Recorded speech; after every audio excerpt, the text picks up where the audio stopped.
ఎంత పిల్ల అమ్మాయి చెప్తాంటారు కదా నువ్వు అబద్ధం ఆడక నిజం చెప్పు. స్కూల్ నుంచి ట్యూషన్ పంపిస్తామండి, 5:30కి ట్యూషన్ పంపిస్తాము. పంపించి మళ్ళీ 8 గంటల దాకా ఇక్కడ వదిలేస్తామండి.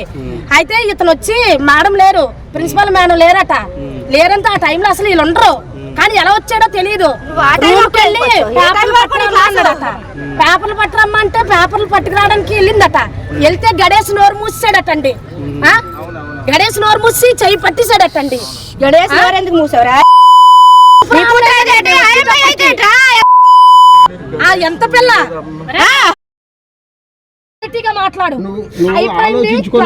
మాట్లాడితే ఇబ్బందులు పాలైపోతావు. చిన్నది కాదు, నిజం చెప్పు. నిజం చెప్పు, ఇంకా నీకు ప్రాణాలు తీసేస్తాను.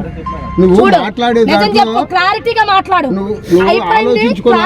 మాట్లాడితే ఇబ్బందులు పాలైపోతావు. చిన్నది కాదు, నిజం చెప్పు. నిజం చెప్పు, ఇంకా నీకు ప్రాణాలు తీసేస్తాను. నిజం చెప్పు, క్లారిటీగా మాట్లాడు. మాట్లాడితే ఇబ్బందులు పాలైపోతావు. చిన్నది కాదు, నిజం చెప్పు. నిజం చెప్పు, ఇంకా నీకు ప్రాణాలు తీసేస్తాను. నిజం చెప్పు, క్లారిటీగా మాట్లాడు.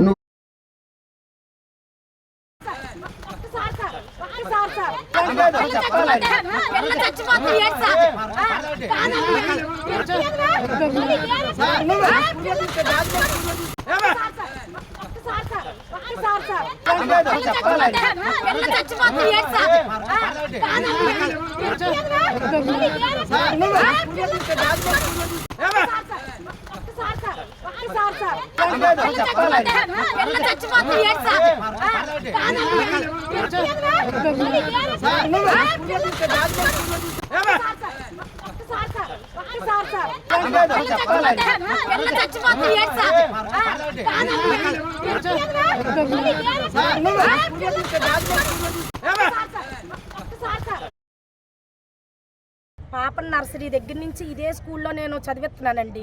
మార్నింగ్ స్కూల్కి పంపించి మళ్ళీ 5 గంటలకి నేను ట్యూషన్కి మళ్ళీ మా ఆయన దేబెడతారండి. దేబెట్టి మళ్ళీ 8:30 వరకు ఇక్కడే ఉంచుతానండి. ఎందుకంటే 9th వచ్చింది తను. 9th వచ్చిన తర్వాత శ్రీన్ సార్ ఫోన్ చేసి మాట్లాడి, అమ్మ పాప చదువు కొంచెం డల్గా ఉంది అనేసి అన్నారండి. అలాగని మేడం గారిని రిక్వెస్ట్ చేసి, మేడం గారిని మీ దగ్గర ఉంటే చదువుతుంది అని చెప్పి మళ్ళీ స్కూల్ అయిపోయిన తర్వాత మళ్ళీ 5:30కి మేమే దేబెడతామండి. దేబెడితే మళ్ళీ 8:30కి మళ్ళీ మేము తీసుకొస్తాం.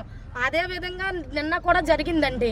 8 గంటలకి పేపర్లు పట్టుకొని రమ్మన్నారటండి. ఇతను అసలు యాక్చువల్ ఇతను ఉండరు. పేపర్లు పట్టుకొని రామ్మ రూమ్ దగ్గరికి అన్నారట. అంటే వెళ్ళిందట. ఎల్లగల్ల డోర్ వేసి నోరు మూసేదటండి. నోరు మూసిస్తే పిల్లకి బ్రీతింగ్ అందలేదు, ఫిట్స్ లాగా వచ్చింది. ఫిట్స్ లాగా రాగానే మరి ఆ గెడ ఊపిరాడకుండా తీసింది. తీసి వీళ్ళు ఫోన్ చేశారండి. ఫోన్ చేసేటప్పుడు పిల్ల పరిస్థితి ఎలాగుందో తెలుసా అండి? చచ్చిపోద్దేమో అనుకున్నాం. అలా తీసుకెళ్ళాము. మరి ఎవరిదండి బాధ్యత? నేషనల్ టాలెంట్ స్కూల్ అండి, బొబడ్డాదండి. అతని పేరు ప్రసాద్ సార్ అండి. పాప నర్సరీ దగ్గర నుంచి ఇదే స్కూల్లో నేను చదివిస్తున్నానండి. మార్నింగ్ స్కూల్కి పంపించి మళ్ళీ 5 గంటలకి నేను ట్యూషన్కి మళ్ళీ మా ఆయన దేబెడతారండి. దేబెట్టి మళ్ళీ 8:30 వరకు ఇక్కడే ఉంచుతానండి. ఎందుకంటే 9th వచ్చింది తను. 9th వచ్చిన తర్వాత శ్రీన్ సార్ ఫోన్ చేసి మాట్లాడి, అమ్మ పాప చదువు కొంచెం డల్గా ఉంది అనేసి అన్నారండి. అలాగని మేడం గారిని రిక్వెస్ట్ చేసి, మేడం గారిని మీ దగ్గర ఉంటే చదువుతుంది అని చెప్పి మళ్ళీ స్కూల్ అయిపోయిన తర్వాత మళ్ళీ 5:30కి మేమే దేబెడతామండి. దేబెడితే మళ్ళీ 8:30కి మళ్ళీ మేము తీసుకొస్తాం. అదే విధంగా నిన్న కూడా జరిగిందండి. 8 గంటలకి పేపర్లు పట్టుకొని రమ్మన్నారటండి. ఇతను అసలు యాక్చువల్ ఇతను ఉండరు. పేపర్లు పట్టుకొని రామ్మ రూమ్ దగ్గరికి అన్నారట. అంటే వెళ్ళిందట. ఎల్లగల్ల డోర్ వేసి నోరు మూసేదటండి. నోరు మూసిస్తే పిల్లకి బ్రీతింగ్ అందలేదు, ఫిట్స్ లాగా వచ్చింది. ఫిట్స్ లాగా రాగానే మరి ఆ గెడ ఊపిరాడకుండా తీసింది. తీసి వీళ్ళు ఫోన్ చేశారండి. ఫోన్ చేసేటప్పుడు పిల్ల పరిస్థితి ఎలాగుందో తెలుసా అండి? చచ్చిపోద్దేమో అనుకున్నాం. అలా తీసుకెళ్ళాము. మరి ఎవరిదండి బాధ్యత? నేషనల్ టాలెంట్ స్కూల్ అండి, బొబడ్డాదండి. అతని పేరు ప్రసాద్ సార్ అండి. పాప నర్సరీ దగ్గర నుంచి ఇదే స్కూల్లో నేను చదివిస్తున్నానండి. మార్నింగ్ స్కూల్కి పంపించి మళ్ళీ 5 గంటలకి నేను ట్యూషన్కి మళ్ళీ మా ఆయన దేబెడతారండి. దేబెట్టి మళ్ళీ 8:30 వరకు ఇక్కడే ఉంచుతానండి. ఎందుకంటే 9th వచ్చింది తను. 9th వచ్చిన తర్వాత శ్రీన్ సార్ ఫోన్ చేసి మాట్లాడి, అమ్మ పాప చదువు కొంచెం డల్గా ఉంది అనేసి అన్నారండి. అలాగని మేడం గారిని రిక్వెస్ట్ చేసి, మేడం గారిని మీ దగ్గర ఉంటే చదువుతుంది అని చెప్పి మళ్ళీ స్కూల్ అయిపోయిన తర్వాత మళ్ళీ 5:30కి మేమే దేబెడతామండి. దేబెడితే మళ్ళీ 8:30కి మళ్ళీ మేము తీసుకొస్తాం. అదే విధంగా నిన్న కూడా జరిగిందండి. 8 గంటలకి పేపర్లు పట్టుకొని రమ్మన్నారటండి. అసలు యాక్చువల్ ఇతను ఉండరు. పేపర్లు పట్టుకొని రామ్మ రూమ్ దగ్గరికి అన్నారట. అంటే వెళ్ళిందట. ఎల్లగల్ల డోర్ వేసి నోరు మూసేసాడటండి. నోరు మూసిస్తే పిల్లకి బ్రీతింగ్ అందలేదు. ఫిట్స్ లాగా వచ్చింది. ఫిట్స్ లాగా రాగానే మరి ఆ గెడ ఊపిరాడకుండా తీసి వీళ్ళు ఫోన్ చేశారండి. ఫోన్ చేసేటప్పుడు పిల్ల పరిస్థితి ఎలాగుందో తెలుసా అండి? చచ్చిపోద్దేమో అనుకున్నాం. అలా తీసుకెళ్ళాము. మరి ఎవరిదండి బాధ్యత? స్కూల్ పేరు ఏం పేరమ్మా? స్కూల్ పేరు నేషనల్ టాలెంట్ స్కూల్ అండి. ఎవరు? బొబడ్డాదండి. టీచర్ గారి పేరు ఏం పేరు? అతని పేరు ప్రసాద్ సార్ అండి. కాదు, పిల్లలకి కానీ ఆడపిల్లలకి కానీ తల్లిదండ్రులకు కానీ భయపడుతున్నారు. ఈ అమ్మాయికి అయితే నేను ధైర్యం చెప్పాను. తప్పనిసరిగా నువ్వు మళ్ళా ఏమమ్మా ఆడిని చదవకొట్టినా నేను ఏమన్నా నేనే కొట్టాను కూడా. ఉదయం మీరు చూసారే కదా, మొదటి నేనే చేసేసాను. మిగతా టీచర్లు కూడా ఇది ఒక సిబ్బంది, ఇదే కాదు వ్యాన్ డ్రైవర్ ఎవరైనా దురుసుగా ప్రవర్తించిన గట్ట ఏమైనా ఉన్నదా? తప్పనిసరిగా ఎటువంటి వచ్చినా వెంటనే నేను తీసివే తప్ప వేరే మార్గం లేదు. అలా చేశాను కూడా చాలా. చెప్పండి. ఈ అమ్మాయికి నేను ఇచ్చే భరోసా ఏంటంటే, నేను తప్పనిసరిగా ఈ అమ్మాయి మళ్ళా మానసిక పరిస్థితి వచ్చి భయం లేకుండా ఈ స్కూల్ నుంచి 10th క్లాస్ నువ్వు ఫస్ట్ రావాలమ్మా, గ్రేడ్ 1 రావాలని ఉదయం కూడా భరోసా ఇచ్చాను.